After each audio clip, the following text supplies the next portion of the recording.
Ngiphusheni ngiye esontweni, ngiphusheni ngiye la kushiyelwa khona. Hallelujah. Noma ngingaboni, noma ngiblind, ngiphusheni ngoba ngizozwa. Ngiphusheni ngiye khona. Hallelujah. Hallelujah. So Paul was preaching and this crippled man wezwa. Lithi iBhayibheli uPaul wabe seyabona umoya engcolo omtshela ukuthi manje lo usene faith. Mind you usene. Should kade engenayo. But usenayo.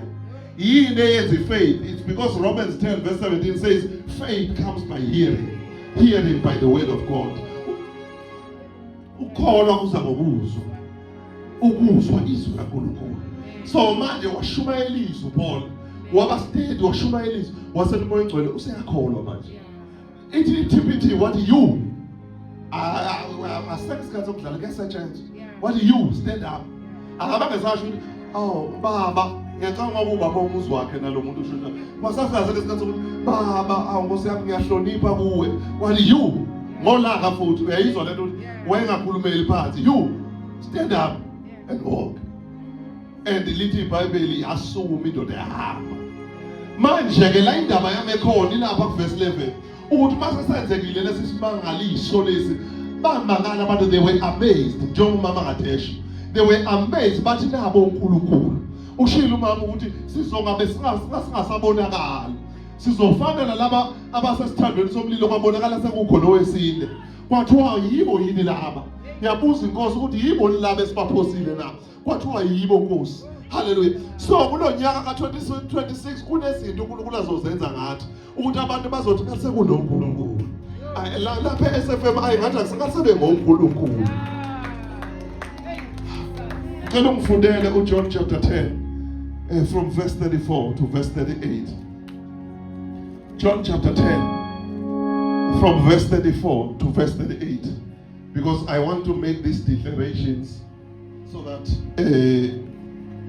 kushaya 12 sesithandaza nje bese siyahlukana bazalwane, because ngifuna ukukhombisa into njengoba laba abantu nje bathi ungasengoNkulunkulu laba. Ngifuna ukukhombisa into ukuthi babeqinisile kwakuyibo vele uNkulunkulu laba. Hallelujah. It's just that upon they were humble, but no, ingasibizi ngoNkulunkulu singabantu njengani.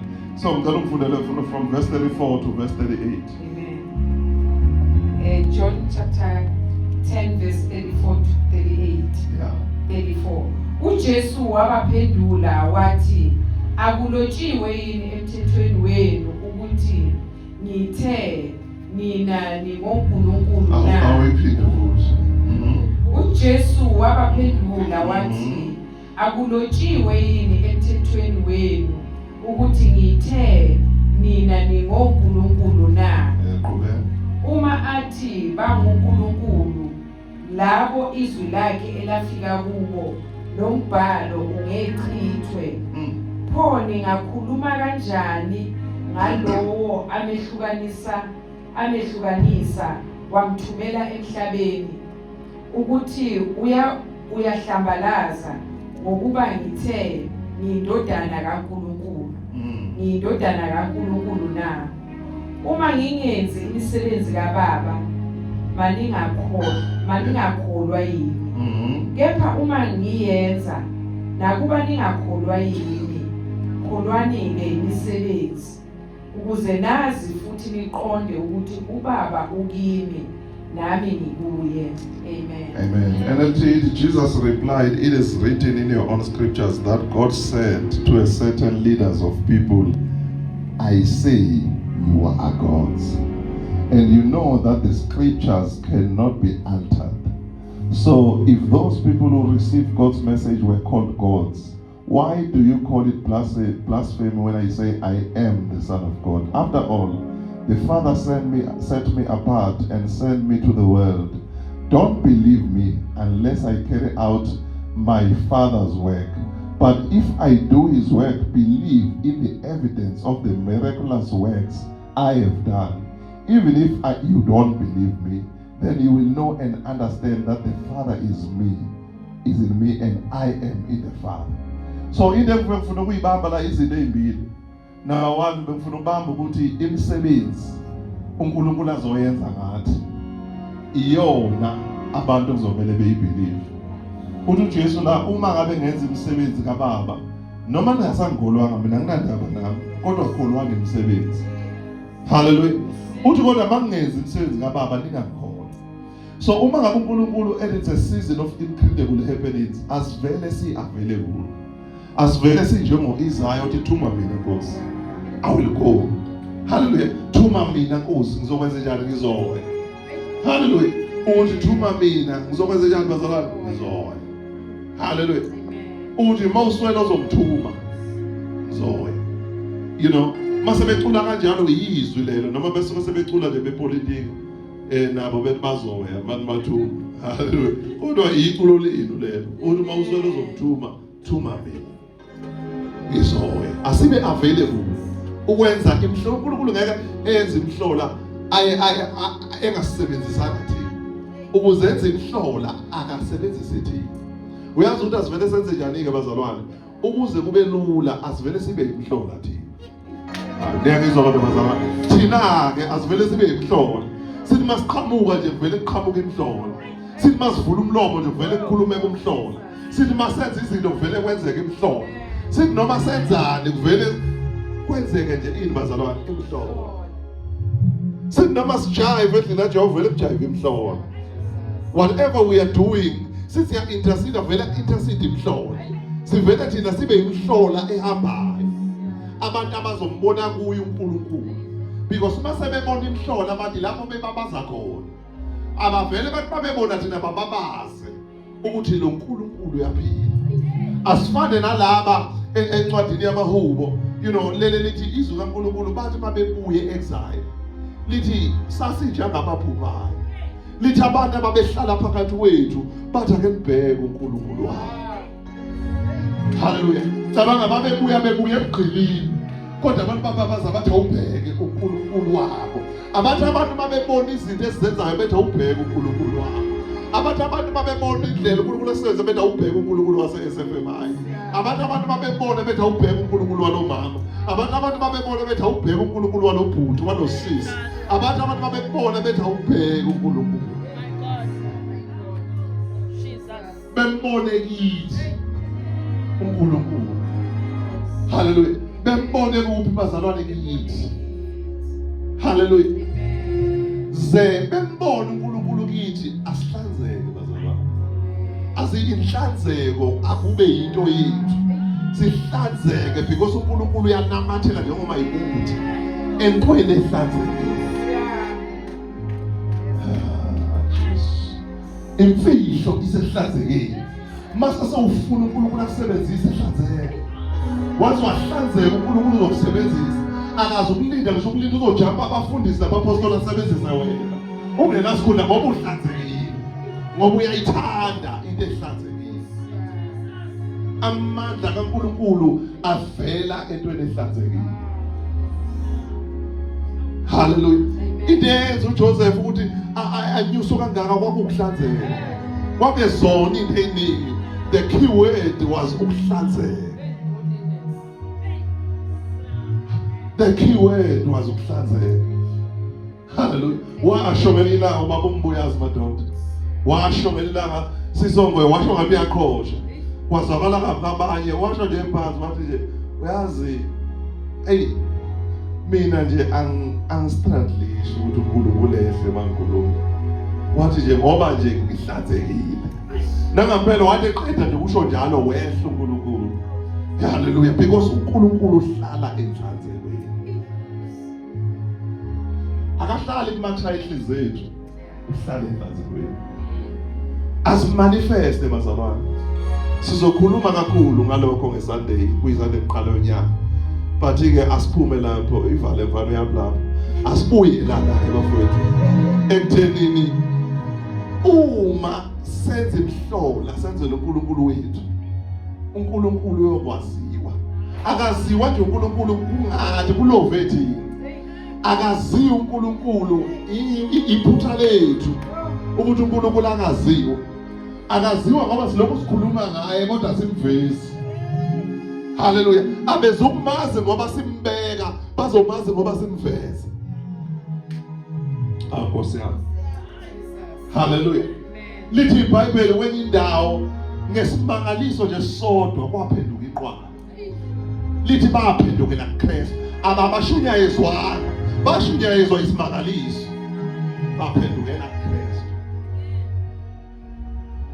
Ngesimangaliso nje sodwa sakho nami nawe bazophendukela kuKristu abantu.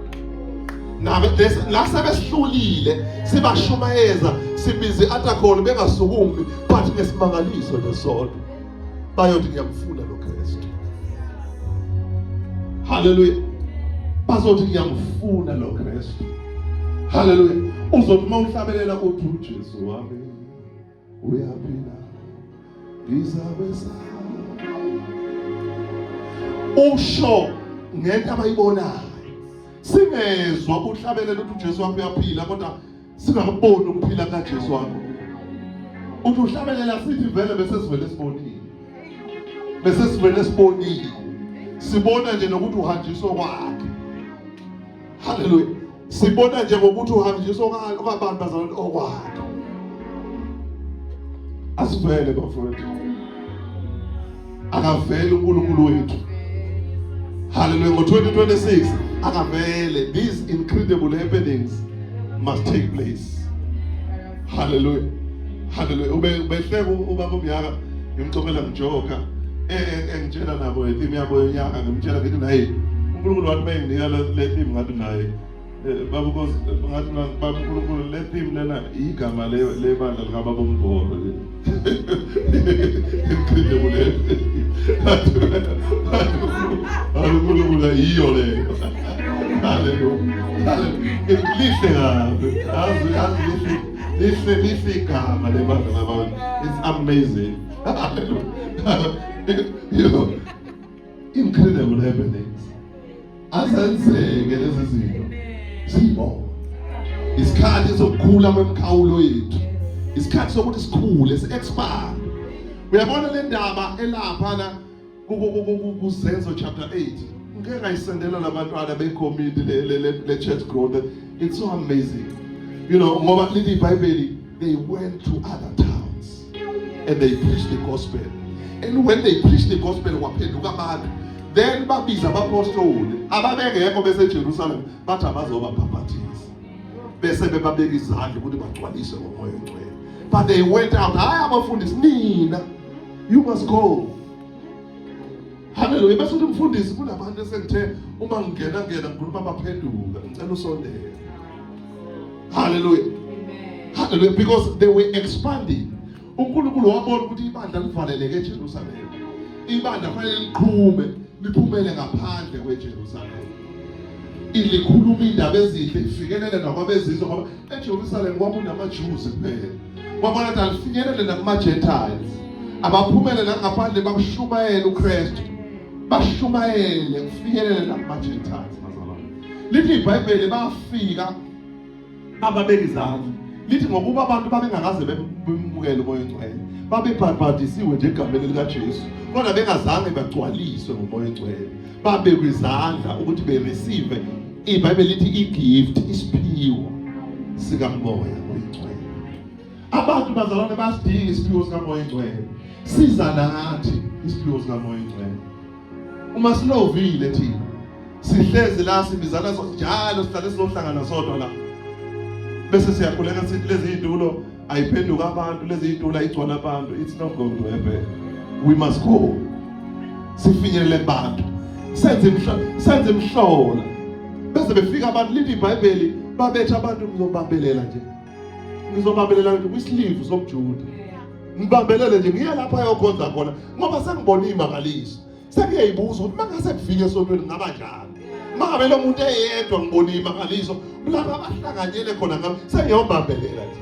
Ngibambelele nje ekuphethweni kwengubo yakhe. Ngizokuyofinyelela lapho anjani bazalwane akhonza khona. Hayi bakithi. Ake kuthi nje ekhaya kini bethi ukupractice ube yi-practitioner. Uyazi ube busy. Uqale nje ube yi-GP. Bema bephethwe amakhanda nje uthi nayi GP. Ubabeka izandla. Bephile bethi hawo bethi ayingeke ngibambele ngiyakhona. Ngiye SFM ayokhonza bese ngiyakhona. Ube yi-GP. Uzocina ugraduate njalo ube yi-specialist. Qale nje ube yi-GP. Do not despise the small beginnings. Do not despise the small beginnings. Hallelujah. Hallelujah. Amen. Do not despise the small. Bethi nje ngeke ngisho nje isibhobo la usheshe uphuthuma. Usheshe uphuthuma umuntu ozala ngokhulekela. Ungamsashi. Ungamsashi uzobiza umfundisi sekukude kulate manje. Kulate. Umdumele. Bese uyamkhule bese ethi ungaphila. Hawu. uNkulunkulu uyokwenzeka umusa. Sometimes uNkulunkulu uyovela kunika itiming. Noma wena ungenayo healing gift, avela nje yenza umkhulekela ngesikhathi vele isibhobo bese sizoyiphelela. Akusethe apho uNkulunkulu. Akunomuntu uyalandela. Akusethe apho uNkulunkulu. Moment nje sesizophela isibhobo. Hallelujah. Hallelujah. Umenzele izimangaliso uNkulunkulu. Hallelujah. Abantu bahluphekile. Abantu bayagula, abantu baxakekile. Size siyagula nathi. Hallelujah. But ukhona uNkulunkulu wemhlobo. Ukhona uNkulunkulu owenza imangaliso. Asime ngeenyawo. Ashaye uNkulunkulu ezandla. Hallelujah. Hallelujah. Hallelujah. We're going to make these declarations with our saints that are also viewing us on Facebook. Hallelujah. Simthembe uNkulunkulu. Simthembe uNkulunkulu. Hallelujah. Number one, the first declaration I want to make is that there is purity in this house. Amen. Anything engcolileyo will not be able to stay in this house. Amen. Hallelujah. Amen. There is purity in this house, Lord. There is purity in this house. Hallelujah. Amen. Nothing filthy shall stay in this house. If I'm in this house, ngisebenzisa imithi, ngisebenzisa iwasho, angiyeke because ngihlanzekile. Noma kuhlanzekile ngizo-exposeka because ayikho into engahlanzekile ezokwazi ukuhlala. Hayi bazalwane. If I'm in this house, ngibhizi ngiyajola, ngibhizi ngizofind abantu abajola kuyeke ukujola. Because ayikho into engahlanzekile ezohlala. Okufihliwe kuyoveza obaba. Hallelujah. If I'm this place, ngiyahleba abazalwane akuyeke ukuhleba. Ngisekhona ithuba kusale ngapha ku-2025 kuhleba. Because kunokuhlanzeka in this house. Hallelujah. Kunokuhlanzeka kubazalwane in this house. Hallelujah. Kunokuhlanzeka kubazalwane in this house. Bazalwane njengoba kunokuhlanzeka in this house, akukhonzwa abaphansi, kukhonzwa abaphezulu. If ingozi abaphansi bayeke because bayashayisana nabaphezulu because kunokuhlanzeka in this house. Hallelujah.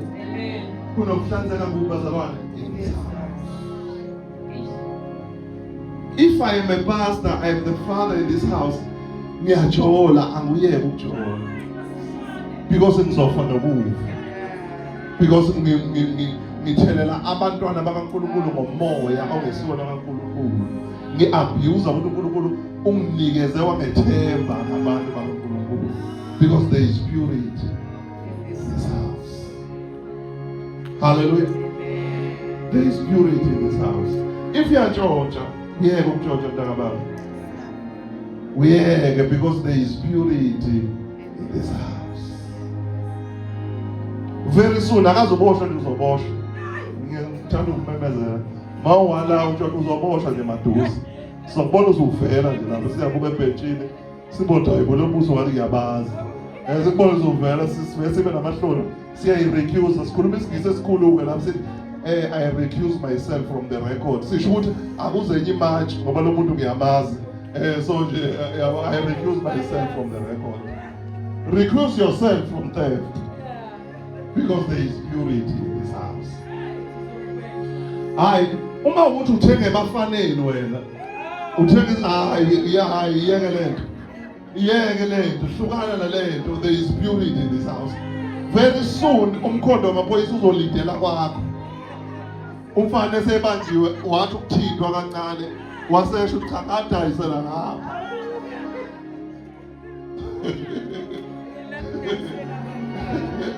Because there is purity in this house.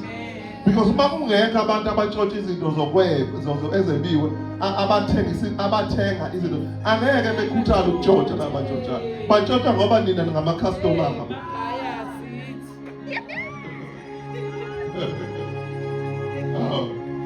Ngilande chip.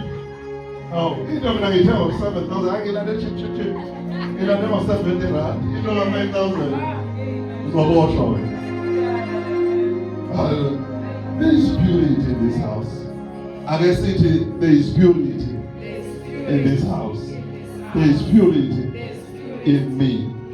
I repent from anything that does not please God. Wena ushadile obuye uqalaze kodwa nasengxenye. Yeke leyo. Uzobanjwa. Kade bengakubambi nje umuntu wakhe uzobanjwa. Because there is purity in this house. Hallelujah. There is one Bazalwane, there is purity in this house. When always the fornication, there is purity in this house. You will be exposed. Hallelujah. You will be what? Hallelujah. You'll be exposed. Umuyindoda ufuna ukulala kahle ujabule ukulala ukuthokoza ukulobola. Shadi. Thina siyashadisa. Nawe abakulobola thina sishadisa ngisho ngolwesibili. Ngisho nangesonto sishadisa mahala. Sishadisa ngekho khekhe. Kungekho nje ibhrike yodwa ngeke usizo sikhombela sina sidlange emshadweni wakho. Sabulawa endlala sishadisa thina kungekho lutho ungena ngubo emhlophe. Ugqoke nje ingubo yakho lohlala igqoka sishadisa thina. Nomfundisi wakho loshadisa akakhokhelwa. Simshadisa mahala thina. Futhi singaze sikuphe thina imali. Sithi ayi now 500 nidle nje nithanda kushada. Hallelujah. Because there is purity in this house. Hallelujah. There is purity in this house. Purity is going to define us, Pastor. In this age, in this time, lapho ivangeli selingcolile, but sizoma sibe ingcosana. Ezombela ivangeli. Sizoma sibe ingcosana engezokujabulisa abantu. Sizoma sibe ingcosana singalweli ukuthi kugcwale la endlini. Silwele nje noma kukhona abawu-10 kodwa bahlanzekile. Abazombela kahle ini bazalwane ivangeli. Amaqhawe enkolo alifela leli vangeli. NoJesu walifela leli vangeli. Asingadlali ngalo bazalwane. Asingadlali ngalo. So that is the declaration I'm making. What there is purity in this house.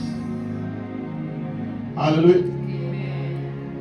There is purity in this house. Hallelujah. Uma ngabe unenhliziyo embi, ubuka abantu kabi. Ithi inkosi iqhubeka ukubuka abantu kabi ngathi uzobanquma. Yeke leyo nto leyo. Uzo-expose abuhlungu. Uzovela umanifest. Usathi ubuka uzaleli demon lokubuka abantu bese likurolisa phansi la. Sekushisa. Ngoba kuyashisa la. La kunenhlanzeko khona kuyashisa. Uzofunda ukusmayela kabuhlungu ngayo. Uzobuya phansi. Because there is purity in this house. Mona. Yeke leyo. Umono usuke esweni. Wathenga imoto lo muntu usunomona. Uzuyangizokhala nje yini kubeka idini nje le moto. Usukwena usuwazi manje udinga lo. Yona ayidini hlolo. Hayi ukuthi usebeka idini. Yingakho nje thina abantu abamnyama singaceli. Besithengise lezo ungenapho wena. Mbongelo umuntu. Hallelujah. Mbongelo umuntu. Hallelujah. Mbongelo umuntu. Uma ngabe ubona kungcono ngoba ufundile yeke leyo. Asikho isifundiswa lapha kaNkulunkulu. Kunabantwana bakaNkulunkulu. Asithandane sonke, asilingane sonke. Abangabika abakhulu, abangabika abancane. Sonke asenze njani bazalwane?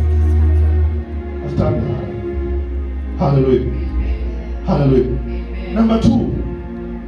Kuzokwenzeka imhlola in this house. Hallelujah. Imhlola umama ade khuluma ngayo in this house. The blind will see in this house. The lame will walk in this house. The mute will speak in this house. The crippled will be restored in this house. Hallelujah. Hallelujah. There will be creative miracles in this house. By creative miracles, we mean body parts. You know, not body parts being healed, but new body parts. If you need a new heart, you will get a new heart. If you need a new kidney, you will get a new kidney in this house. Hallelujah. In this house. Hallelujah. In this house. People will be discharged from their wards and come here to this word of Jesus Christ and be healed in this house. Hallelujah. Hallelujah. And be healed in this house. Chronic diseases will disappear in this house. Tumors will disappear in this house. Fibroids will disappear in this house. Hallelujah. Hallelujah. Anything that is abnormal, that is not of God in you, will melt away in this house. Hallelujah. Hallelujah. In this house. And Supernatural Faith Ministries International. And mega church, a place where we believe, we speak, and we possess. Hallelujah. Izinto engajwayelekile. Izinto ezimangalisayo. Hallelujah. Abantu la, they will do exploits for the Lord. I'm not talking about those who are preaching, but I'm talking about members of this church. They will do exploits for the Lord. We'll hear testimonies because of what God has done. Esebenzisa wena. Uzothi makuthiwa usebenza wena ukhuleka emsebenzini, uphathe izwe emsebenzini, kwenzeke imhlobo. Kube khona abantu oqaqeka inkinga zabo zeminyaka. Bebuza umuntu ukhonza apha nathi sifuna uyakhona. Ungasabi. Fear not. If you are given an assignment, take it. Wazi ukuthi uNkulunkulu unawe. Wazi ukuthi uNkulunkulu njani bazalwane? Because there are going to be unexplainable things in this house. Hallelujah. Unexplainable things. Unexplainable promotions in this house. The unqualified will be qualified in this house.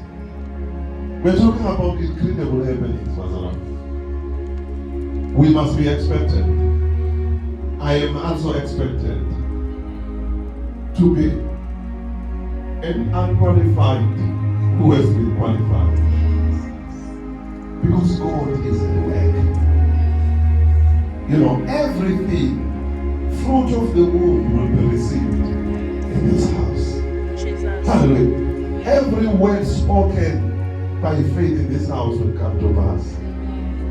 In the mighty name of Jesus. Hallelujah. Limbs will grow. Jesus. Hallelujah. Bones will grow. Fingers will grow. Ankles will grow. Whatever that is not alive will be alive. In the mighty name of Jesus. Hallelujah. Extraordinary things will take place in this house. Hallelujah. It will be naturally supernatural.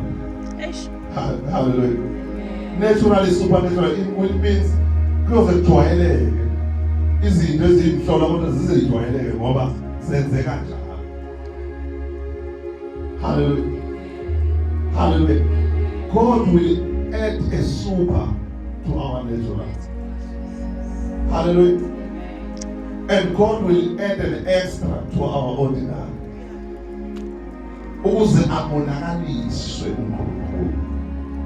All of this is not for us as a mama operation, but it's for the glory of God. The mistake we can make is to make it about us. liyashima phela ukuthi babesha abafundi ukuthi babekade bekhipha amadimoni bese ngiyacabanga ukuthi hey Peter, yes John, hey ubonile ukuthi mangithi nje phuma amadimoni. Wathi uJesu anojathulisa ukuthi igama lelo libhaliwe yini. Noma sezenzekile imangaliso libhaliwe yini igama lelo. So that's another thing that is going to happen. Ukuthi souls will be saved. Nababekade bekhona nabasonda bese nabo becabanga ukuthi beyakholwa. Uyakwazi lokho? Besonde nabo mawungaba interview bethi hayibo, wena uthatha ngisindisiwe mina manje. Ngumswahlala kakhulu endlini insindiso kodwa engasindisiwe. Wenza zonke izinto, wadansa njengani, wanikela njengani, wenza nje konke enikwenzayo. Kodwa akazasho ukuthi uJesu uyiNkosi. Multitudes of souls will come.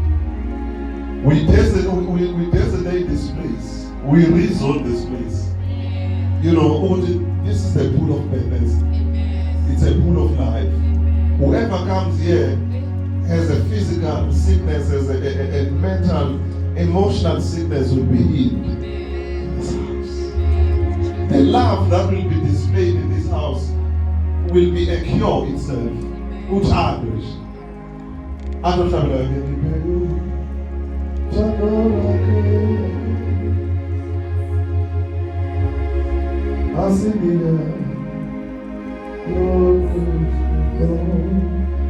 President says it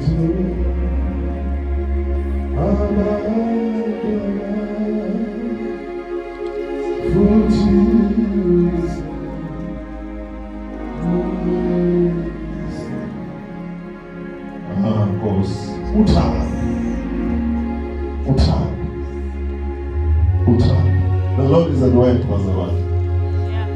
The Lord is at work. The Lord is at work. People will receive gifts of the Spirit. Jesus. Will manifest according to their hunger. They will receive the gifts of the Spirit. Jesus. God works with willingness, Pastor. The Bible says in Romans 8 verse 14, as many as they were filled with the Holy Spirit. Basically, these are the children of God. Abantu walisiwe ngomoya kaNkulunkulu. Hallelujah. Abantu walisiwe ngomoya kaNkulunkulu. Leli Bible encwadini yeZenzo chapter 6. Kwathi abantu abafundi nosikhathele unokusabela abantu abahlukile ematafuleni. Ake nisithondele abagcwele umoya kaNkulunkulu. Imagine just for ukudisha ngetafuleni. Kwathiwa kufuneka abagcwele umoya kaNkulunkulu. Amongst them all ubona uStefan indoda egcwele. Ukuthi nje izosiza nje. Hallelujah. Abagcwele umoya kaNkulunkulu. Hallelujah. Abagcwele imbazalwane. We shall shift, Bazalwane. We shall never be the same. Jesus. Hallelujah. We shall move from glory to glory. We shall move from faith to faith. Thank you, God. Hallelujah. Thank you, Jesus. God will be working with us. The miraculous signs will follow us. According to Mark 16 verse 7, the miraculous signs will follow us. Ibonakaliso neimangaliso ziyakwenza abazalwane ziyakusilandela.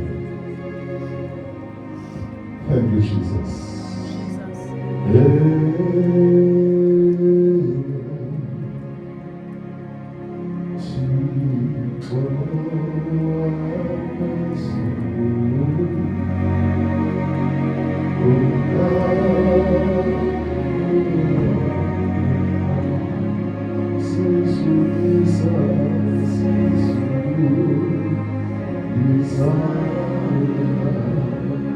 Se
your grace, she's here minutes before the new year. We pray for your grace. Munokula 2020 as she's carrying the child. Father God, any pain, any sickness, any weakness, we speak strength in the name of Jesus. In the mighty name of Jesus. In the mighty name of Jesus. We thank you, Father, that it is well with her. In Jesus' mighty name. We thank you, Father, we bless you. Amen. Faith Ministries International, a place where we believe, we speak, and we possess. Our vision is to forcefully advance the kingdom of God through preaching radical faith and demonstrating the raw power of God. And our mission is to train and raise the giants of faith who lives beyond the limitations of this world through tapping into the supernatural power of God. Hallelujah. You know, and we also have a mission to, disciple members of this church into their gifts and their ministries, you know, so that they can effectively serve God. Hallelujah. You know, we also have a mission, you know, to show people the unconditional love of God, to win souls and show people the unconditional love of God. Hallelujah. We are a place where we believe, we speak, and we possess. Hallelujah. And I said we believe, we speak, and we possess. Hallelujah. That is us, Barcelona. We are founded on 2 Corinthians chapter 5, verse 7, which says we walk by faith, not by sight. I said we walk by faith, not by sight. I see isolated. I said I walk by faith, not by sight. Hallelujah. So siyambonga uNkulunkulu akane ngishayele izandla nje ukuthi angiyibuka indawo lento kodwa ngiyibuka nje emoyeni wami. Ayikho la eBhayibhelini lami ingapha emva kwami kodwa ngine blind spot. Hallelujah. Yakwamoya. Hallelujah. So nawe ke kumele uyazi kanjena lento iphume le uwe. Uthi mawuvuka nje uyabona nje. Hayi noma ukhinywa nje into ongayizwa kanti uvela uvuka uthi I walk by faith not by sight. Hallelujah. Uzothi nje I'm forcefully advancing the kingdom. Hallelujah. Siyabonga ngicela usinovula sifundele Acts chapter 14. Sizofunda from verse 5 to verse 11. Acts chapter 14 Izenzo chapter 14 from verse 5 to verse 11. Ngifuna ukuqhubeka nje kuwo lokhu umama abekhuluma ngakho uNkulunkulu wemhlola. Hallelujah. Hallelujah. Amen. So nami ngiqhubeke nje ngikhuphuke ngawo lo shuni lo. Amen. So ngiyabingelela kakhulu oxhaphashe laphana kusiyami abahle omama bami. Angikakabi bahle ke mina njengoxhaphashe asibashayele izandla oxhaphashe ododa wasemkwalini madoda ophuhla phansi. Abantu abashaya phansi kuvela abantu. Nina nje navela nje ngenxa yabo babe bashaya phansi nase niyavela nani. Kwavela nomkoni yabona nje yonke leyo hlobo nje. Uyabona namashanga noma singa kanjalo nje wavela nje konke. Amen. Siyambonga uNkulunkulu sifundele ke mkoni abakusiza wavela nawe. Amen. Our scripture reading is from the book of Acts, from chapter 14. We are reading verse 5 to verse 11. Amen. Verse 5. Kwase kuba khona imizamo ngabaJuda kanye nababusi yokuba babaphathe kabi nokubakhanda ngamatshe. Sebekwazi lokho babalekela emizini eLikhawoniya, iListra, eDebe nasezweni langakhona bashumayela ivangeli lapho. eListra kwakuhleli indoda eyayikhubazeke ngezinyawo isishosha kwasesizalweni sikanina ingakaze ihambe nakanye. Yezwa uPawula ekhuluma owayiqolozela wabona ukuthi inokukholwa ukuthi ingabuye iphile. Wathi ngezwi elikhulu, "Sukuma ume ngezinyawo zakho uqonde." Yagxuma yahamba. Verse 11. Kwathi lapho izixuku zibone lokho akwenzile uPawule, zaphakamisa izwi lazo zathi ngesiLikhawoniya, "onkulunkulu befana nabantu behlele kithi." Amen. Hallelujah. Hallelujah. Angifunde lana nge-TPT bazalwana lithi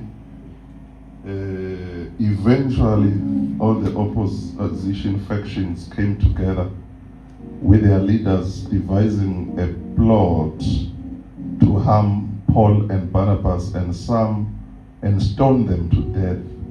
When the apostles learned about this, they escaped to the region of Lycaonia, to the cities of Lystra and Derbe and nearby villages, and they continued to preach the hope of the gospel. In Lystra, Paul and Barnabas encountered a man who from birth had never walked, for he was crippled in his feet. He listened carefully to Paul as he preached. All of a sudden, Paul discerned that this man had faith in his heart to be healed. So he shouted, "You, in the name of our Lord Jesus, stand up on your feet." The man instantly jumped to his feet, stood for the first time in his life, and walked. When the crowd saw the miracle Paul had done, they shouted in their own language, "The gods have come down to us as men." Amen. Let me read the last verse with the Amplified Translation, that is verse 11. Hallelujah. And the crowds, when they saw what Paul had done, raised their voices shouting in Lycaonian language, "The gods have come down to us in a human form." Father, we thank you for the word. In Jesus' name, amen. Bazalwane, in life, in our journey of faith, God will allow a time of discomfort. I visit a time of discomfort. Because when the time of discomfort comes, you are forced to take a step of faith. These people were in a certain land, that is Paul and Barnabas. They had preached there and they were comfortable there. Their message was received there. But God allowed some people to turn against them so that they will be uncomfortable. The Bible says when they knew of a plot to kill them, then they went to Derbe, to Lystra, to different places. And even though they were under distress, when they got to those places, they did not feel sorry for themselves, but they continued to preach the gospel of hope. Hallelujah. So in a hopeless situation, they preached the gospel of hope. Hallelujah. In a situation where they were persecuted and now they go to another land, they are foreigners, but they preached the gospel of hope. Hallelujah. And when you read Acts chapter 8, you are also told there that, that when there was persecution in Jerusalem, because already where they were, it was still not their country, but they were starting to be comfortable. When you go back to chapter 8, you find that they are from Jerusalem. But when there was persecution in Jerusalem, people scattered. Hallelujah. When they scattered, not the apostles, but just normal believers.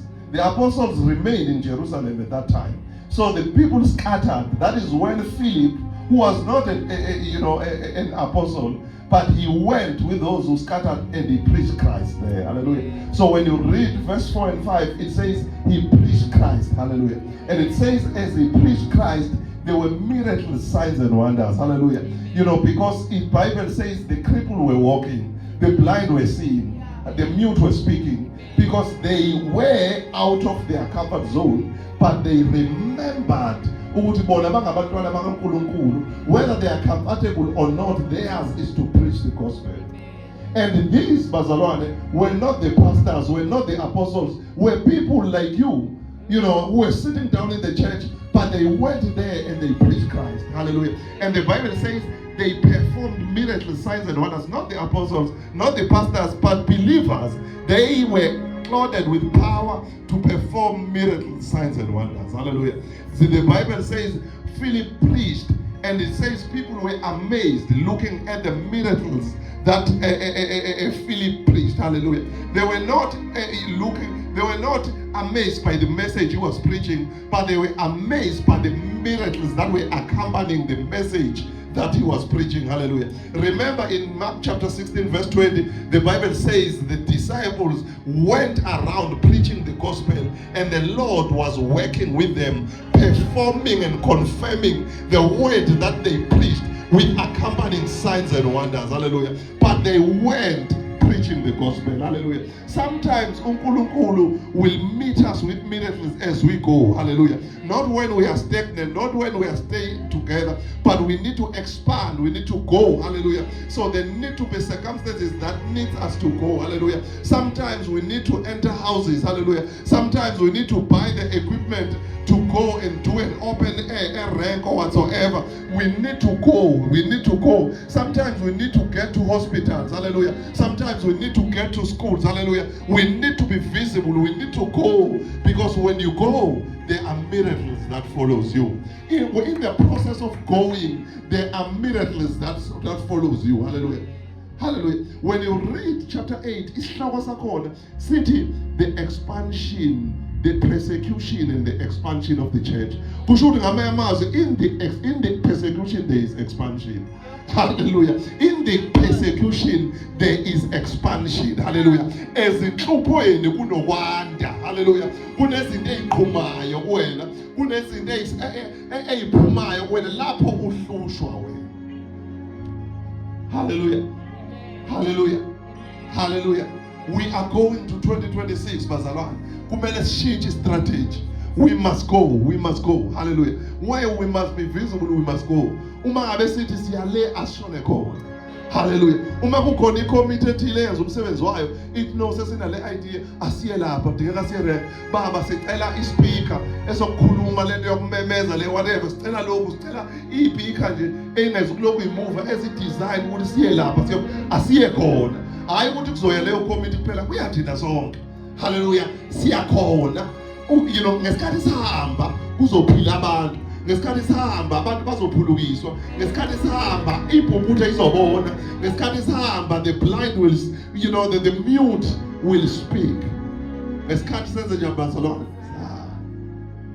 Hallelujah. And the Bible says Peter, Paul there and Barnabas and were there, and Paul was preaching. And as he was preaching, there was a man who was crippled, who never walked from his bed. Hallelujah. But we thank God that he was not deaf. Though he could not walk, he was not deaf. Because you must appreciate God. You might not be able to walk, but you are able to hear. Somebody cannot even hear. You might not be able to hear, but you are able to see. Hallelujah. You might not be able to see. You know, Bartimaeus was blind, but he could see. He could hear. So, you know, wezwa ukuthi uJesu uyadlula. Ekhona engaboni njalo, wezwa ukuthi uJesu njalo uyadlula. Lokho ukuthi wayezwa kwanela ukuthi ahlangane noJesu wayezovula amehlo akhe. Hallelujah. Lesishosha lesi sasingahambi kodwa sasizwa ukuthi sasilizwe izwi kwanela ukuthi sisukunyiswe ekubeni isishosha. Ngoba sasinjani bazalwane? Sasizwa. Noma sasingakwazi ukuhamba kodwa sathi ngiphusheni bafowethu, ngiphusheni ngewheelchair yami, ngiphusheni ngiye khona ngoba ngiyezwa, ngoba kwesisikhathi